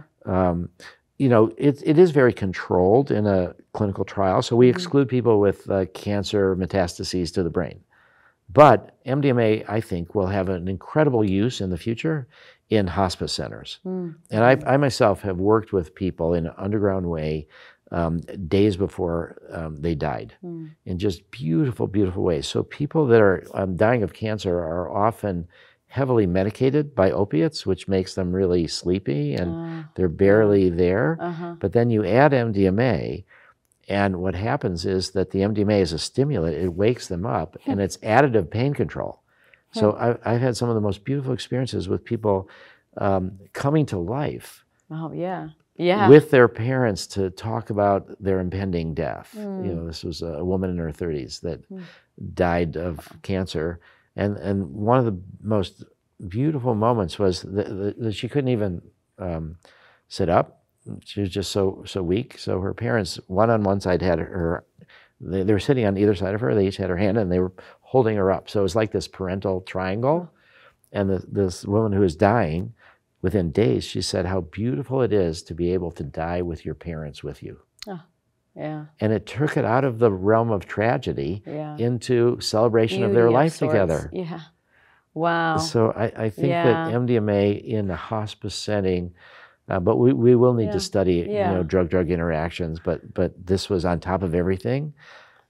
So I think this the psychological management is the most important thing, the most important risks. And I think the expansion over time, once it becomes a medicine, it will be used with people that have more and more other indications. So for example, the FDA is not letting us use work right now with people with substance use disorder and PTSD. Sure. Okay. Although many people with PTSD have substance use disorder. Sure. We have to work with people that are 60 days after detox. They've had 60 days of no substance use disorder. So over time, that's going to change. We're going to want to work with people who have PTSD but are just out of detox. I was going to say, or to get off of something. Yeah. I mean, that's a function of ayahuasca, has been for quite a while now, that somebody with a substance addiction, that you go to get over it, and they never touch it again afterwards sometimes. So, you know, the therapy could be used in the future to actually bridge the gap between where they're at and where they want to be. Well, Bill W., who started Alcoholics Anonymous, he first got sober with belladonna, which was, the witches used it. It's kind of not a very common, it's a plant psychedelic. Okay. It's a little bit more disorienting, but it helped him to break his pattern. Right. And then in the 50s, he did LSD, Bill W., and thought that it was tremendously helpful for alcoholism, and it should be part of AA. But even then, it was a bit too controversial, and that was shut down. I mean, the question is then, where's this rolling into? Because we're at MDMA. Obviously, cannabis has been legalized in many, many places. Here, and then where does it go? Psilocybin. And then I'm also just curious, like, if you were to just kind of go over the top 5, and then maybe the nature of them. Ibogaine, that's iboga, right? Ibogaine is iboga. Yeah. And what would those medicines be? And then also, in your opinion, what are they accessing? Because in my opinion, they're all a little different. Yes. Like I think psilocybin is a little bit more of like the nature of reality. Ayahuasca is a little more about your own life and what the lesson you need to learn. MDMA is softening up. Like it's a very like opening, softening into like seeing the best in everyone and yourself, and also the truth, more of the truth as well. You just interviewed Bessel van der Kolk. And so Bessel is the principal investigator on our Boston site, and he just published this paper about how he thought that we shouldn't work with people with complex PTSD from childhood, that they'd be the hardest to treat. And we said, no, we will include them. And then he said, we'll add all these measurements of self-compassion, of self-experience, of alexithymia, where you're not in touch with your emotions, of attachment, which we did. And so this paper is saying that MDMA works in the most difficult cases. In the people that have difficult attachments and complex PTSD, they tend not to get as much benefit from therapy without MDMA, but when you add the MDMA, then they can make a lot of progress. So a lot of it is this self-experience, self-compassion. If I had to describe MDMA, I would say it's self-acceptance is the most central part of it. All right, so then the question in the future, where does this go, is going to be the psychedelic clinics of the future. There's not going to be a ketamine clinic here, an MDMA clinic here, a psilocybin clinic there, an ayahuasca ceremony there. The therapists are going to be cross-trained in all of these different modalities, and they will customize treatments for each individual patient. And that's what we're looking for, sort of bespoke psychedelic treatments in different ways. So I'll describe a little bit where I think the unique things are for each drug, although we don't really know that. But first, I just want to say that we did on December 11th submit all of our phase 3 data, which we finally got to the FDA of last year, December 11th, as starting what's called a new drug application, an NDA. And the FDA has 60 days to decide if the package is complete, if they have all the information that they need there to evaluate safety and efficacy. And so during this 2-month period, you're wondering, you know, now because we had the special protocol assessment and we knew what all they wanted, we were pretty confident. And so what just happened, February 9th, is the FDA says, yes, we accept the file. All right, and so then that starts this 6-month process.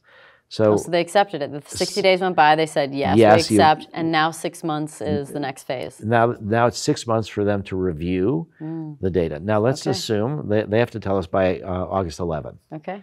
Now, August 11th comes around. We're assuming, hopeful, that they will say yes. If indeed the FDA says yes, this is a prescription medicine, then the Drug Enforcement Administration has to reschedule it out of Schedule 1 into some schedule where it could be made into a medicine. We're proposing Schedule 3. So that takes 90 days. The DEA used to take forever. because they didn't particularly want to take drugs out of Schedule 1. So Congress passed a law they have to do it within 90 days. Great. All right. Then the states have to reschedule. You know, there were some states that never let methadone be used because they were like, well, for whatever conservative reasons they had. So in Arizona here, a special law has been passed recently so that Arizona will automatically reschedule once the FDA and DEA reschedule automatically. Right, that makes sense. Yeah, and around half the states are like that. So we've passed laws in California, Colorado, New York, Arizona to make them automatic. Yeah. The other have to do various different things, like the Board of Pharmacy has to have a meeting or it's not automatic, so stuff like that. Okay. So we think that by the end of this year or early 2025, hopefully MDMA will be available as a prescription medicine for PTSD, but only under direct supervision of therapists and never as a take-home medicine. All right, so then psilocybin will be a couple years behind that. They're just in early stages. I've always seen that as being for sure coming. Yeah, for sure. That's definitely coming. 5-MeO DMT is pretty. I haven't done that one yet. That would be, well, there's a whole new development. So basically, the underground therapists are ahead of the research. Yeah, of course. A lot. You know, and so there are vape pens that are for 5-MeO DMT. Well, is that just DMT? No. Okay, because I've done a DMT vape pen, but I've never done a 5-MeO. Okay, there are 5-MeO vape pens. Okay, because you smoke 5-MeO DMT. Well, you could do it either way. Right, because of smoke or vape. So I'm saying, like, usually you'd smoke it, but now they're making it into a vape pen? Well, when you smoke it, it's overwhelming. Okay. It's like it's the most powerful psychedelic that we know of, 5-MeO DMT. And DMT itself is enormously powerful as well. But the vape pens are sort of low, medium, and high doses. So you can actually take a hit and you can control how high you get. Sure. Yeah. So what Stan Grof again has said that I have yet to try, but I totally believe him. He said the future of psychiatry is for people to take MDMA and then an hour later experiment with 5-MeO DMT vape pens. Because the MDMA reduces the fear and anxiety of the unknown. Oh, sure. And when you go into the most strong drug possible, you might have a little anxiety. Very much so. That makes sense. So you can kind of dissolve your ego into the universe in a way with the MDMA base, helping you do that with the less resistance. Wow. Yeah. So I think there'll be a lot of these combination treatments. I've also found that LSD is... again, you can't really negotiate with it. Sometimes people get stuck with LSD. And I had a lot of my early trips were really difficult. I would just get really stuck. And I was too scared to let go. And I was just stuck in this resistance. The worst, for my worst ever, was I was resisting this LSD so much that I felt like my brain was melting. Like I was just, like you know, a light bulb is resistance. You know, the electricity is going in and so and then I had like burning it down. I had a nasal drip, and I'm like, oh my God, my brain really is are. leaking it's literally out. melting out my nose right now. That's what I thought. I was just like, oh, that was very scary. That was one of my worst trips. The other one was where I felt like fiber optics, but my brain was like this fiber optic cable, but there was a kink in it, and so nothing was quite going. But anyway, you can have all these kind of things, and you just have to really open up to them. Yeah. All right. So I would say that when we think about ibogaine, which we have talked about very briefly, it's different than any other psychedelic that we know of in that it helps people go through the withdrawals from opiates. It resets the brain in just a couple of days. So when we see horrible movies of people, you know, cold turkey off of opiates, and you can die from that, and it's terrible. The ibogaine takes care of that. It does it in a couple of days, and it also gives you a psychological experience, a psychedelic experience to work on the traumas and the issues that led to the abuse. Right. So ibogaine, I think, is going to have a particular role in the treatment of opiate dependence, helping people withdraw from methadone. Even once you're on methadone, it's very difficult to get off methadone. There's a study in Spain right now with gradual amounts of ibogaine to help people withdraw from methadone. Wow. It also can be helpful, some people have suggested, in methamphetamine addiction. So I think ibogaine is also excellent for, there's been almost 1,000 Navy SEALs and others, special operators, have gone down to Mexico for ibogaine for PTSD, depression, traumatic brain injury. Just a study out of Stanford that demonstrated that it did help their brains recover in terms of this traumatic brain injury. Well, there's also a neuroplasticity side too. At least I know with psilocybin. So I don't know what the other drugs are like, but it creates new neural pathways, which is beautiful. Yes, all these psychedelics do it, and they call it. Well, there's a neuroscientist at Hopkins called Doblin, who's talked about critical periods. So we know when you're young, you can learn languages easier than when you're older. So there's also different times we learn about socialization, or we learn different kind of things. And so the psychedelics open up these critical periods where the brains are neuroplastic. And then it turns out that according to Gould, that the longer you're in the psychedelic state, the longer this neuroplastic period lasts, the longer the critical periods are open. So that Ibogaine, which takes days, can be for months afterwards. You can do a lot of this integrative work. Because days is a long time to be high. Yes, you are. You're time. high in different ways. Right. It took me to be on the trip, to be on the journey. If we're going to put it in there's aftershocks, you could say. Softer words. Yeah.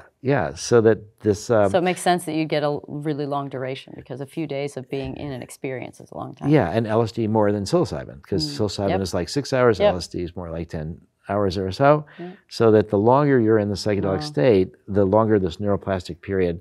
And actually, just in terms of the language that we're using to show we're in a psychedelic renaissance now. There's way more psychedelic research now than at any time ever in the world. But one of the victories, you could say, is that the narrative before in the 80s was always about 80s and 90s and early 2000s was about neurotoxicity. Right. And now it's neuroplasticity. Good stuff. Yeah. That's a good change. Yeah. It was like, okay, your brain can change, but is it negative? Is it positive? Sure. It really connects. Yeah. So I do believe that you're reprogramming our brains in different ways. Actually, people have said that PTSD changed my brain and MDMA changed it back. A bunch of the vets have said that. And a bunch of the vets have also said, and not just vets, but others. I should add that 2/3 of people in our study are women. And most of the people that have PTSD are women from sexual abuse or domestic violence, things like that. But the media attention is on the veterans. Right. But they're not the most. And there's 13 million PTSD patients in America. So I think right now, because I've said that we require people to taper off of their medications before they get MDMA, one of the advantages of ketamine is that you can give ketamine to people while they're still on all their other drugs. So if you got somebody basically that has attempted suicide and they did not succeed and they're brought into the emergency room and it was because of this depression, you could give them ketamine right then and have a short therapy session to try to help them no longer feel suicidal. Psilocybin is also in the research has required people to taper off these medicines, but now there are some experiments suggesting that you don't need to taper people off with psilocybin. And I actually don't, there's a lot of anecdotal reports that with MDMA, that when you double the dose, you can overcome a lot of the resistance, the muting effects of the SSRIs. The concern there is serotonin syndrome, which we don't see happening.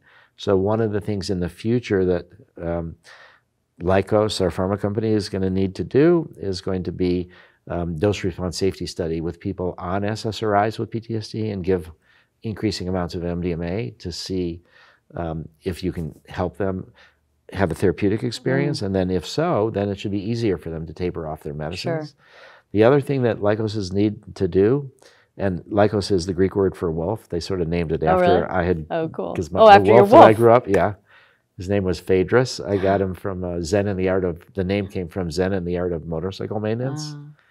And, but my favorite animal's a wolf, so. Oh, yes, I've learned so much from my wolf. What makes wolves your favorite animal? Because they're like independent, but yet strong, capable, almost mysterious. They just seem like a king of the jungle kind of animal. Yeah. But more in a stealthy way, like a stealth, cool, confident, capable animal. Yeah, a they're little very bit of loving. mystery. They're very loving, and they babysit each other's kids. They're very social.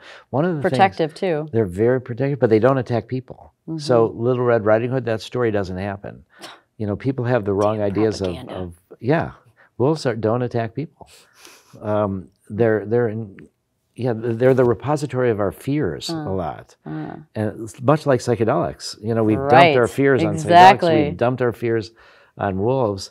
But this wolf was, anyway, Phaedrus was one of the most important experiences in my life. But anyway, what Lykos is going to need to do is studies in adolescents with PTSD.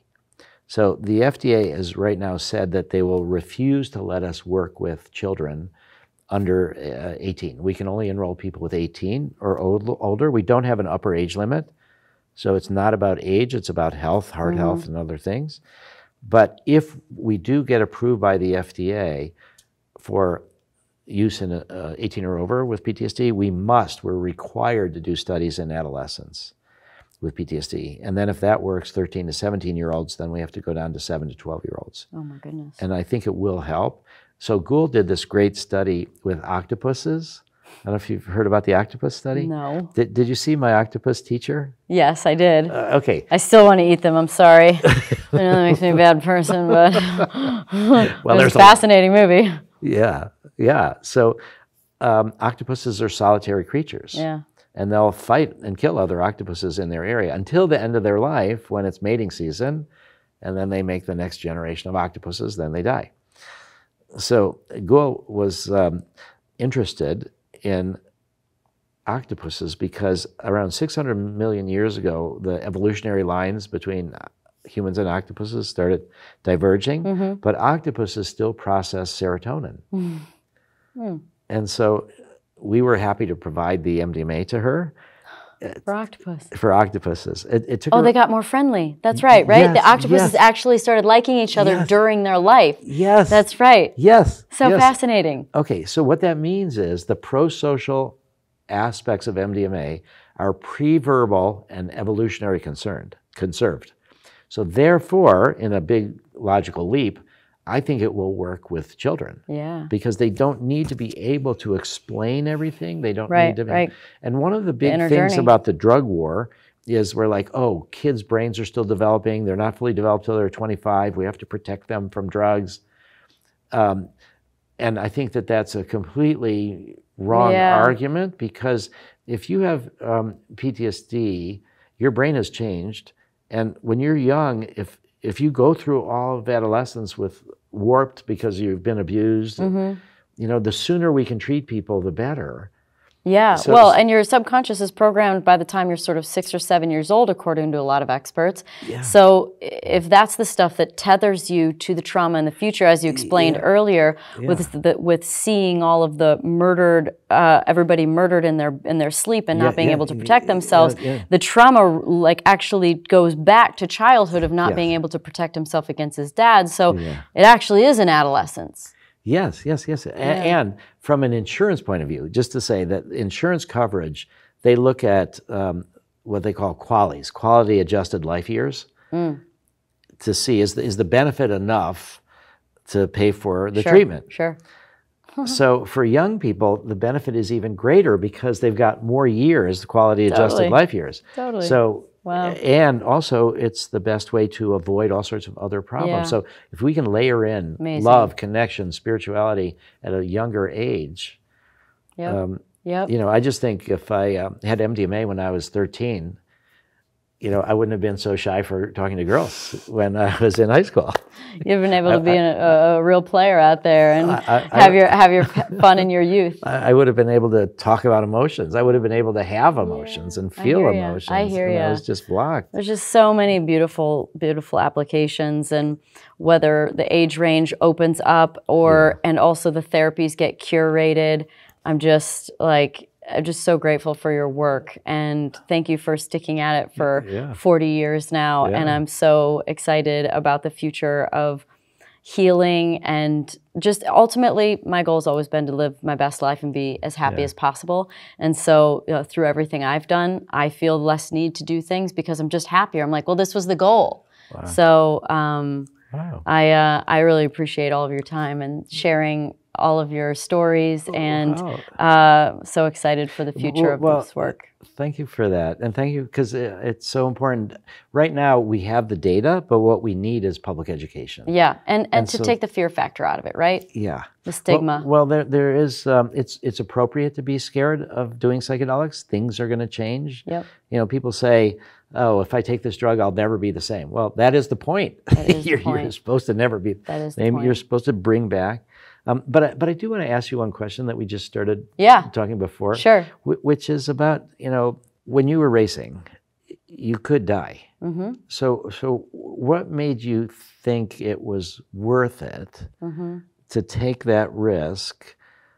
You know, and maybe you said, you know, all of this thing is, you know, it's not a big risk, but I'm curious how you did that risk analysis. I would say, well, one thing, interestingly, is I prayed a lot. Like before I'd race, that I would be taken care of, and like angels would look after me. So I think that I've always had this belief in something more, greater, bigger. So that took some of the fear away. But I also felt like there was just something I was good at, and I enjoyed it. And my drive to accomplish outweighed any fear that there was. So I sort of leaned on my skill set and leaned on my talent, leaned on my angels, and left it up to the wind. And wow. I mean, there was always a danger, though, for sure. What was the closest accident that you had? Probably my first IndyCar race in 2005. There was an accident that happened, and I got clipped and shot up into the wall and slid down the track, and I don't remember any of it, like at all.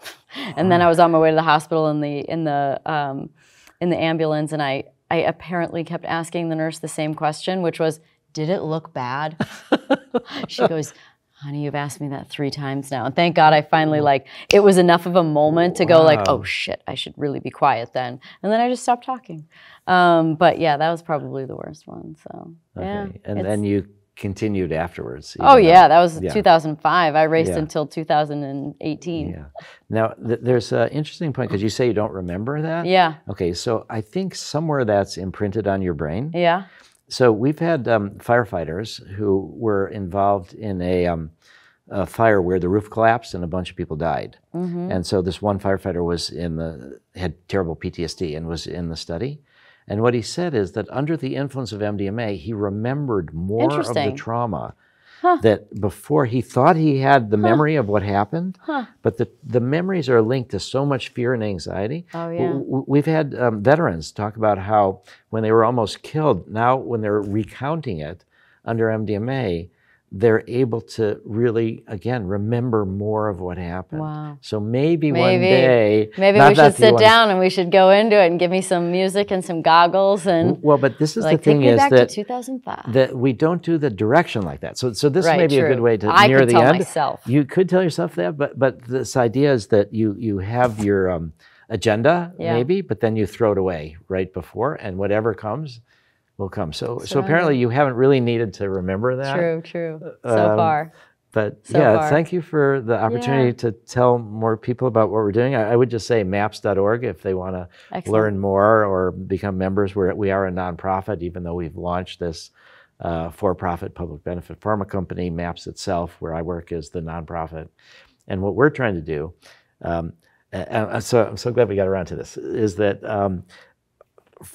when I started MAPS in '86, the goal has been to make MDMA into a medicine and to open the door to psychedelic research. So now that looks likely, we need a new goal. And so the new goal is a world of net zero trauma by 2070. Wow.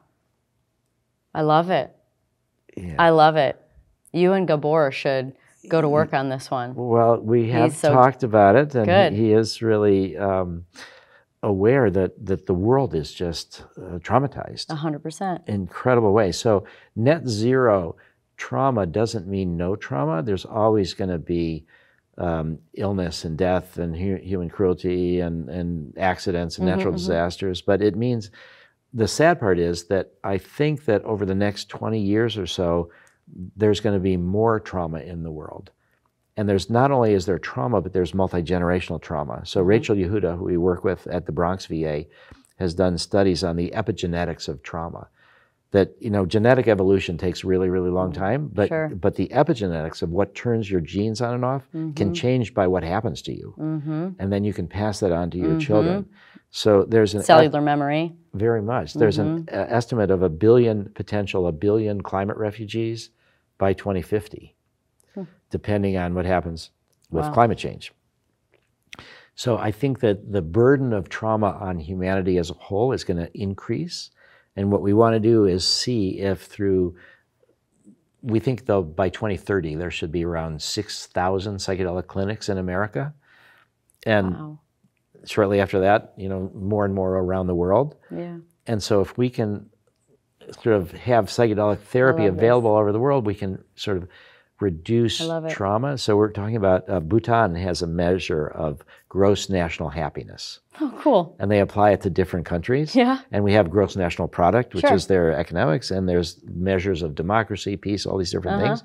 So we want to develop a measure of trauma in each country and then use this as our metric over the next decades and generations to try to get to net zero trauma. You're going to need to live to like 150 with how much good work you want to do. That would be good, but the key is that you're not going to it. And I think those people that talk about let's upload ourselves into a computer, or let's, you know, longevity is good, but let's cure death, I think is bad. I think it's 100%. Not the national. Well, it's death that gives meaning to life. Yes, right? I mean, exactly. More of a stoic perspective, but it's true. Yeah, yeah. So I don't know that I need to live for that long, but I would like to 150 is plant not the forever. seeds.